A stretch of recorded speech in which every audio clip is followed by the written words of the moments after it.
O livro do profeta Isaías. Isaías viveu em Jerusalém na segunda metade do período do reino de Israel. E ele falou em nome de Deus para os líderes de Jerusalém e Judá.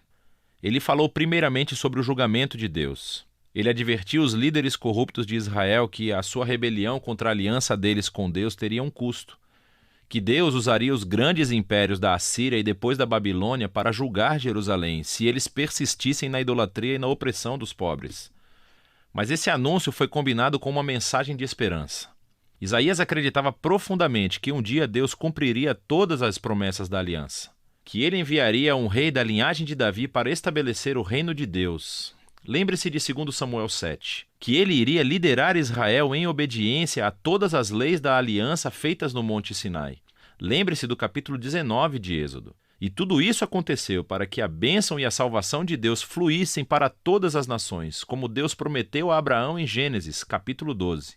E é essa esperança que compeliu Isaías a falar contra a corrupção e a idolatria de Israel. Agora, o livro tem um conceito literário bastante complexo, mas há uma maneira simples de ver como tudo se encaixa. Os capítulos de 1 a 39 contêm 3 seções grandes que desenvolvem o aviso de Isaías sobre o julgamento de Israel. E tudo isso culmina em um evento no final do capítulo 39, a queda de Jerusalém e o exílio do povo para a Babilônia. Mas nos capítulos 1 a 39, há também uma mensagem de esperança de que, após o exílio, as promessas da aliança de Deus seriam cumpridas. E os capítulos 40 a 66 retomam a promessa de esperança e a desenvolvem ainda mais.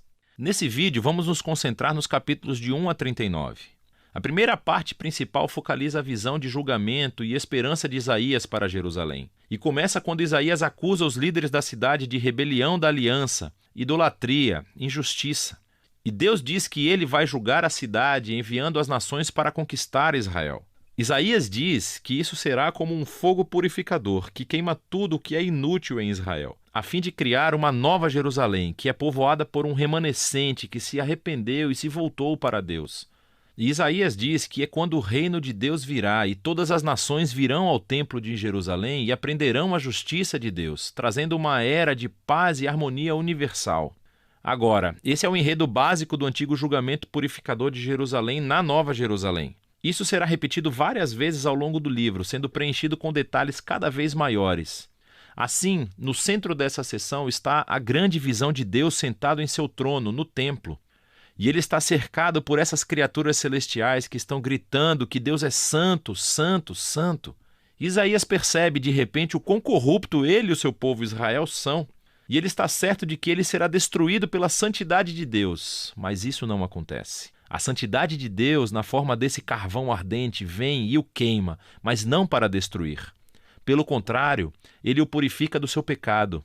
E à medida que Isaías pondera sobre essa experiência estranha, Deus o comissiona com uma tarefa muito difícil. Ele deve continuar anunciando esse julgamento vindouro. Mas como Israel chegou a um ponto sem retorno, as suas advertências terão um efeito paradoxal de endurecer o coração das pessoas. Mas Isaías deve confiar no plano de Deus. Israel será cortado como uma árvore, deixado como um toco no campo. E esse toco será chamuscado e queimado. Mas, depois de toda aquela queimação, Deus diz que esse toco fumegante é uma semente santa que sobreviverá no futuro.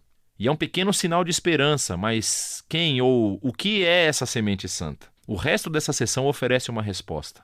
Isaías confronta Acás, descendente de Davi e rei de Jerusalém, e anuncia a sua queda.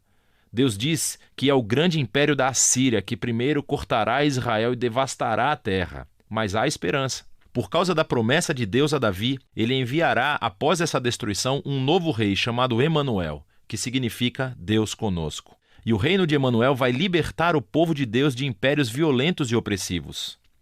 E Isaías descreve esse rei vindouro como um pequeno broto de novo crescimento que emergirá do velho toco da família de Davi.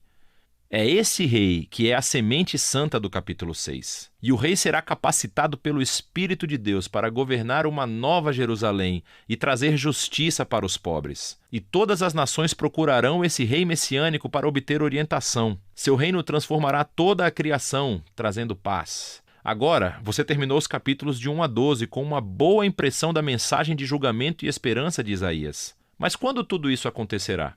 Isaías viu outro império surgindo após a Assíria. E essa é a Babilônia, que também atacaria Jerusalém e realmente conseguiria destruí-la. E isso nos leva às próximas sessões do livro. Então, primeiro temos uma grande coleção de poemas que exploram o julgamento e a esperança de Deus para as nações. Aprendemos, em primeiro lugar, sobre a queda da Babilônia e dos vizinhos de Israel. Isaías viu que o poder mundial da Síria seria um dia substituído pelo Império da Babilônia, uma nação ainda mais destrutiva e arrogante. E os reis da Babilônia alegavam que eram maiores que todos os outros deuses, e assim Deus prometeu derrubar a Babilônia. E não apenas a Babilônia. Isaías prossegue listando os vizinhos de Israel, acusando-os do mesmo tipo de orgulho e injustiça, e prevê a sua derradeira ruína. Mas lembre-se que, para Isaías, o julgamento de Deus nunca é a palavra final para Israel ou para as nações. E isso leva à próxima sessão, com uma série de poemas que contam uma história de duas cidades. Há a cidade arrogante, que se exaltou acima de Deus e se tornou corrupta e injusta. Essa cidade é um arquétipo da humanidade rebelde, e é descrita com uma linguagem emprestada das descrições anteriores de Isaías sobre Jerusalém, Assíria e Babilônia, todas juntas. Essa cidade está destinada à ruína, e um dia ela será substituída pela nova Jerusalém, onde Deus reina sobre uma humanidade redimida de todas as nações, e não há mais morte ou sofrimento. Esses capítulos são o clímax dessa sessão e mostram como a mensagem de Isaías apontava para muito além do seu próprio dia. Foi uma mensagem para todos os que estão esperando por Deus para trazer a sua justiça sobre reinos violentos e opressivos, e trazer seu reino de justiça e paz e cura em amor. A sessão seguinte retorna o foco para a ascensão e queda de Jerusalém. E primeiro, encontramos um monte de poemas onde Isaías acusa os líderes de Jerusalém de se voltarem para o Egito em busca de proteção militar contra a Síria. Ele sabe que isso vai sair pela culatra, e Isaías diz que somente a confiança em seu Deus e o arrependimento podem salvar Israel agora, o que é ilustrado pela seguinte história sobre a ascensão de Ezequias, o rei de Jerusalém. Assim como Isaías previu, os exércitos assírios vêm e tentam atacar a cidade. E então Ezequias se humilha diante de Deus e ora pela libertação divina, e a cidade é miraculosamente salva da noite para o dia. Mas a ascensão de Ezequias é imediatamente seguida pela sua queda. Então ele hospeda uma delegação da Babilônia e tenta impressioná-los mostrando tudo no tesouro e no templo e os palácios de Jerusalém. É claramente um esforço para fazer outra aliança política para obter sua proteção. Isaías ouve sobre isso e ele confronta Ezequias por sua loucura. E ele prevê que esse aliado um dia o trairá e retornará como inimigo para conquistar Jerusalém. E sabemos em 2 Reis, capítulos 24 e 25, que Isaías estava certo. Mais de 100 anos depois, a Babilônia se voltaria contra Jerusalém, viria e destruiria a cidade, seu templo, e levaria os israelitas para o exílio na Babilônia. E assim, todas as advertências de Isaías sobre o julgamento divino dos capítulos de 1 a 39 levam a esse momento. Ele mostrou ser um verdadeiro profeta, porque tudo aconteceu como ele disse. Mas lembre-se, o propósito do julgamento de Deus era purificar Jerusalém e trazer a semente santa e o reino messiânico sobre todas as nações. E é essa a esperança que é explorada na próxima parte do livro. Mas por enquanto, é disso que se tratam os capítulos de 1 a 39 de Isaías.